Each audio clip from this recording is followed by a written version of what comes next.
अय्यूब 8 अध्याय उसके 11 आयत से हम आपके लिए पढ़ेंगे। हमारे साथ आप सब जन देखें। अय्यूब 8 अध्याय उसके 11 पद से हम पढ़ेंगे।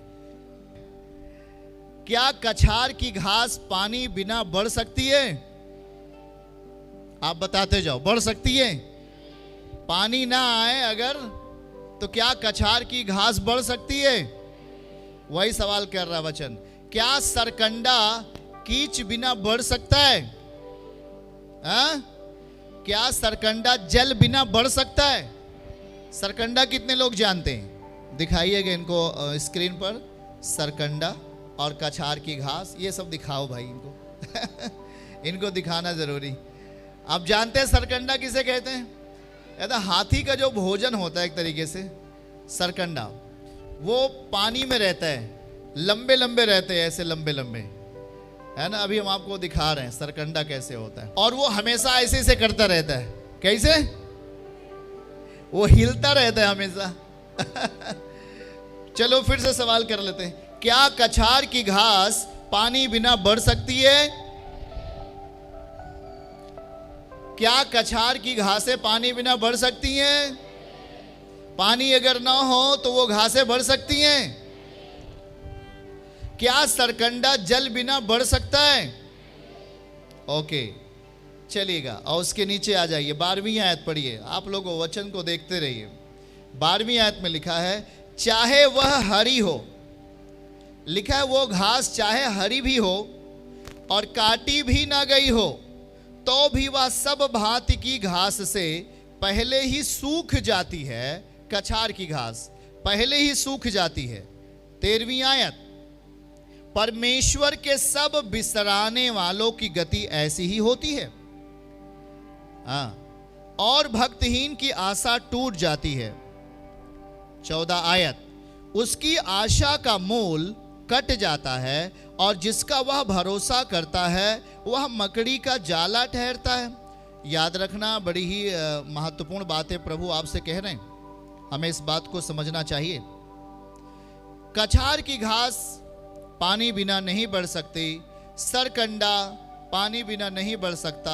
हाँ, यदि वो हरी हो जाए कुछ समय के लिए उसमें हरियाली रह सकती है, सही है, कुछ समय के लिए वो काटी नहीं जाएगी। और लेकिन वो सब भांति की घास से पहले ही वो कछार की घास सूख जाती है, सरकंडा सूख जाता है। पर 13 आयत में मूल शब्द लिखा है, परमेश्वर के सब बिसराने वालों की गति ऐसी ही होती है।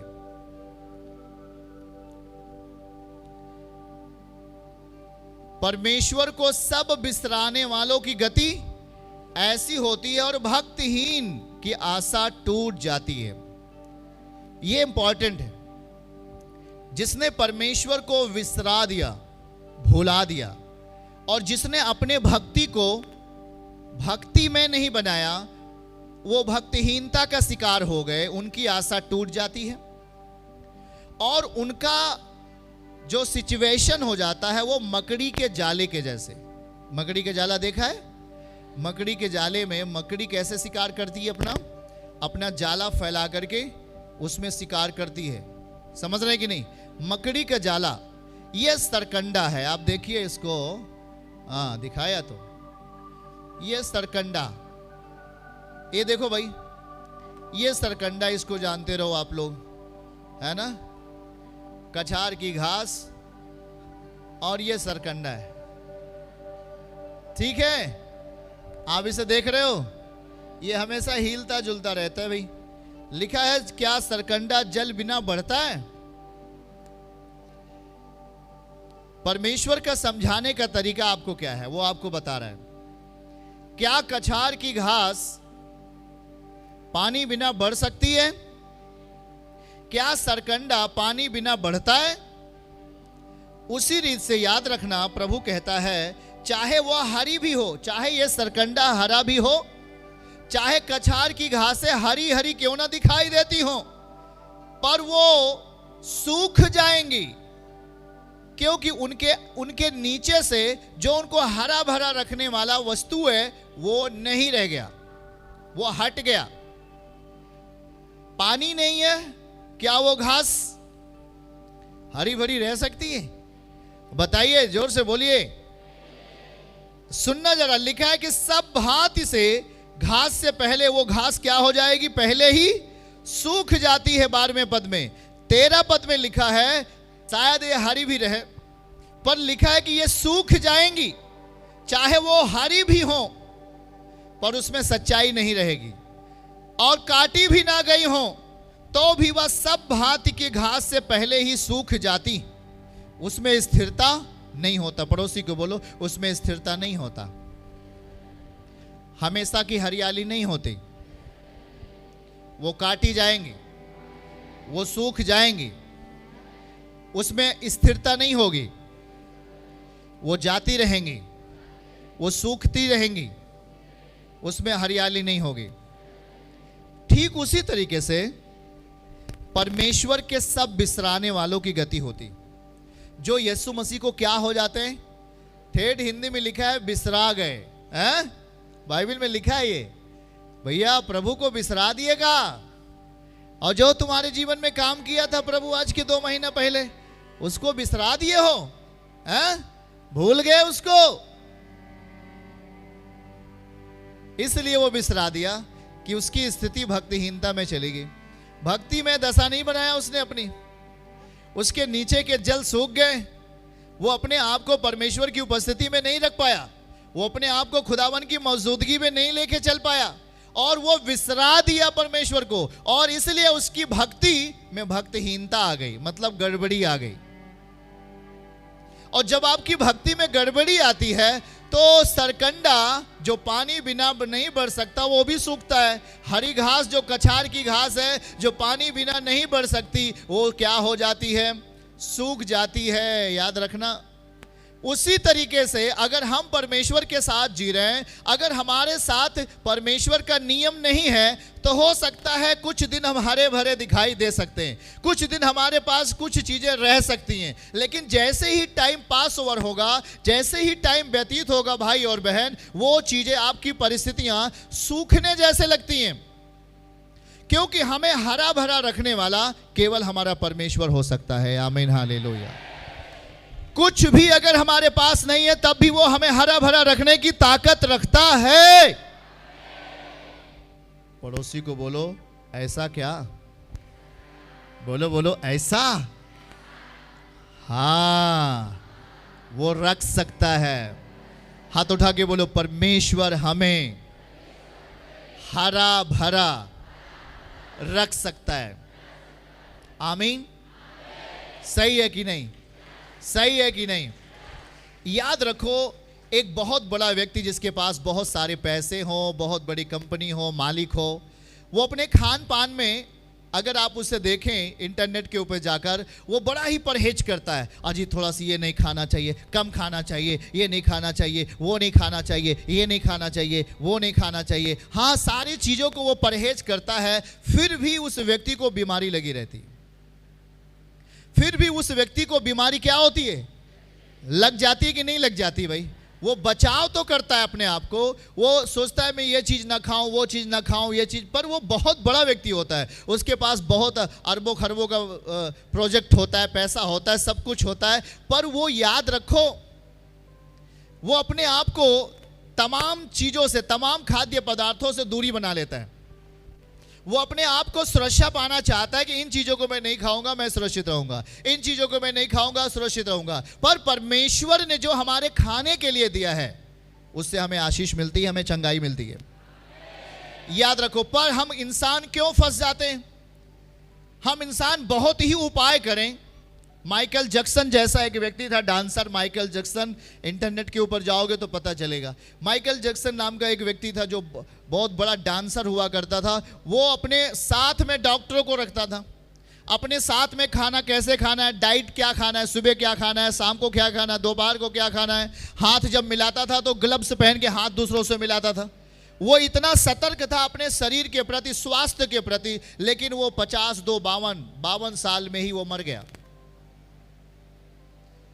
याद रखना इस बात को। मतलब हम इंसान बचने का रास्ता हम स्वयं करते हैं कि हम अपने आप को बचा सकते हैं। नो, वो अगर हमें बचाएगा तब हम बच पाएंगे। सुन रहे हैं आप लोग? हमारा भरोसा परमेश्वर है। अगर हम सोचे कि नहीं, हम जानते जब माइकल जैक्सन सोता था अपने बेड के बगल क्या रखता था? गैस सिलेंडर, वो ऑक्सीजन क्या रखता था? अगर उसे ऑक्सीजन की प्रॉब्लम होगी तो ऑक्सीजन तुरंत उसे मिल जाएगा, ढूंढना नहीं पड़ेगा, ढूंढना उसे नहीं पड़ेगा, उसे तुरंत मिल जाएगा। डॉक्टर उसके साथ साथ चलते थे जहां जहां वो जाता था। बेहद सतर्क व्यक्ति था, पर वो 52 इयर्स साल में ही वो मर गया, क्योंकि उसने उस पर भरोसा नहीं रखा।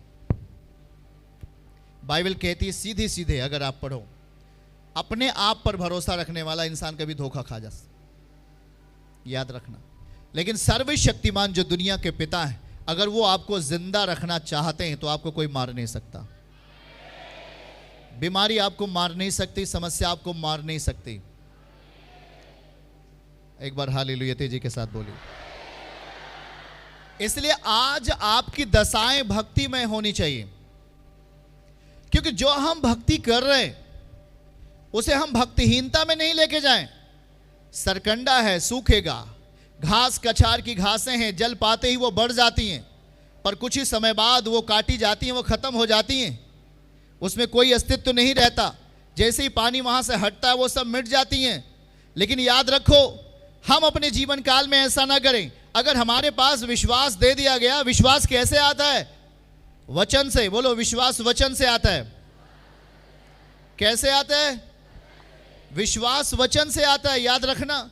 और इसीलिए हम अपने आप को परमेश्वर के निकट रखते हैं। अगर आपको अपनी जिंदगी में परमेश्वर की मौजूदगी चाहिए, उसके द्वारा काम देखना है, तो हमें अपने आप को लगातार उसके वचन में अपने आप को बना के रखना है। आमीन बोलिए। अगर आप घर पे हैं तो उसके वचन में रह सकते हैं। अगर आप कहीं खेती बाड़ी में हैं, उसको वचन में अपने आप को बना के रख सकते हैं। समझ रहे कि नहीं? हाँ, हम अपने आप को हर जगह परमेश्वर की भक्ति में दशा में हम अपने आप को बना के रख सकते हैं। इसलिए यहां पर लिखा 13 आयत में, 13 और 14 पढ़िएगा, 13 आयत को पढ़ेंगे। लिखा है, ईश्वर के सब बिसराने वालों की गति ऐसी होती है और भक्तिहीन की आशा टूट जाती है। हमें भक्तिहीन नहीं बनना। बगल वाले का हाथ पकड़ के बोलो, भक्तिहीन नहीं बनना, भक्तिमय बनना है। भक्तिहीन नहीं बनना, भक्तिमय बनना है। भक्तिहीनता का मतलब वो भक्ति नहीं कर रहा है, वो संसार का शिकार हो गया, वो गुनाह और पाप का शिकार हो गया।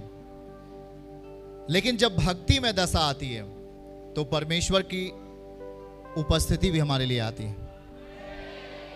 आमीन। 14 आयत क्या लिखा है आगे उसके दिखाइए। और बाइबल कहती है वहां पर, उसकी आशा का मूल कट जाता है। और जी मेरा बेटा चंगा हो जाएगा, मेरी बेटी ठीक हो जाए, मेरा ये सही हो जाए, मेरा ये बन जाए, मेरा ये लिए हो जाए। लेकिन क्या लिखा है यहां पर? उसकी आशा का मूल कट जाता है। वो जो आशा रखता है उसकी आशाएं कट जाती हैं, उसको वो चीजें नहीं मिल पाती, उससे अलग हो जाती हैं, क्योंकि उसने अपने भक्ति में दशा को भक्तिहीनता में बदल दिया। याद रखें आप, हम अपनी सिचुएशन को संसार के लिए दे दिया, हम अपने विश्वास को बेच दिया, हम अपने पवित्रताई को बेच दिया, हम अपने आप को बेच दिया, अपने शरीर को बेच दिया। इस संसार के लिए जब हम अपने आप को दे देते हो, आपकी आशा का मूल आपसे अलग कर दिया जाएगा। आपने जो आशा रखी है मसीह के राज्य में प्राप्त करने के लिए, वो आपसे अलग कर दिया जाएगा, क्योंकि आपने क्या किया? 13वीं आयत दिखाइए। आपने अपने भक्तिमय को क्या किया? आपने परमेश्वर के उस अनुग्रह को अपनी जिंदगी से विसरा दिया, भूल गए आप। बिसराने वालों की गति ऐसी ही होती है जैसे सरकंडा। बिसराने वालों की गति ऐसी होती जैसे कछार की घासें होती हैं, जल हटने के बाद उसका पता नहीं चलता, वो हवा में उड़ जाता है और सूख जाता है। वैसे होगा मनुष्य की गति। कब होगा? जब वो परमेश्वर को, अपने ईश्वर को, अपने सर्वशक्तिमान को अपने माइंड से, अपने विवेक से विसरा देता है। बगल वाले से बोलो, परमेश्वर को विसराना नहीं, उसे याद रखना, उसकी इच्छा के अनुसार चलने का यत्न करना। हम कभी नहीं सूखेंगे। हरे भरे रहेंगे, हम हरे भरे रहेंगे। आमीन बोलें। चर्च की सभी प्रार्थनाओं को और परमेश्वर के दास के द्वारा टीचिंग सुनने के लिए और अपडेट्स को जानने के लिए हमारे इस चैनल को सब्सक्राइब करें और साथ में बेल आइकन को दबाएं, ताकि जब भी लाइव प्रार्थना हो तो सबसे पहले आप देख सकें।